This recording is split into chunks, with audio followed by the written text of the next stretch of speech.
લંઘન એટલે શું? આ પ્રશ્ન વારંવાર દર્દી મને પૂછે છે. તો માની લો કે એક રૂમ છે જેને મારે સુગંધિત કરવો છે, પરંતુ એ રૂમ કચરાથી ખદબદ ભરેલો છે. તો શું હું ત્યાં એક અગરબત્તી સળગાવીશ તો એ રૂમ સુગંધિત થશે? નહીં. 10 સળગાવીશ તો પણ કદાચ નહીં. 100 સળગાવીશ તો કદાચ થોડી સુગંધ આવી શકે, અને 1000 અગરબત્તી સળગાવું તો કદાચ થોડી વધારે સુગંધ આવી શકે, પણ કચરાની દુર્ગંધ સાથે રહેશે જ. પરંતુ હું એવું કરું કે આ જે કચરો પડ્યો છે એ બધા જ કચરાને પહેલા સાફ કરી દઉં અને પછી ફક્ત એક અગરબત્તી સળગાવું તો એક અગરબત્તીમાં પણ એ રૂમ એકદમ સુગંધિત મહેકી ઉઠશે.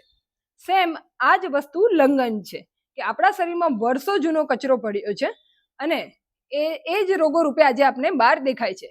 તો આપણે શું એમાં એક મેડિસિન, 10 મેડિસિન, 100 ઔષધો કે 1000 ઔષધો પણ નાખી દઈશું તો શું એ આપણે રોગોથી મુક્ત થઈ શકશું? તો કદાચ એનો જવાબ ના પણ હોઈ શકે. પરંતુ જો સૌથી પહેલા લંઘનરૂપી જે પદ્ધતિ છે એ લંઘનરૂપી પદ્ધતિથી જે વર્ષોનો આપણા શરીરમાં જે કચરો જમા પડ્યો છે એને પહેલા આપણે બહાર કાઢી નાખીએ અને પછી શું બહુ ઓછી ઔષધિઓ પણ આપવામાં આવે તો પણ આપણું શરીર બહુ જલ્દી રોગોથી મુક્ત થઈ શકશે. તો આ પ્રક્રિયા છે લંઘન. સ્વસ્થ રહે, પ્રસન્ન રહે, आयुर्वेद को सबसे पहले चुने. जय धन्वंतरी.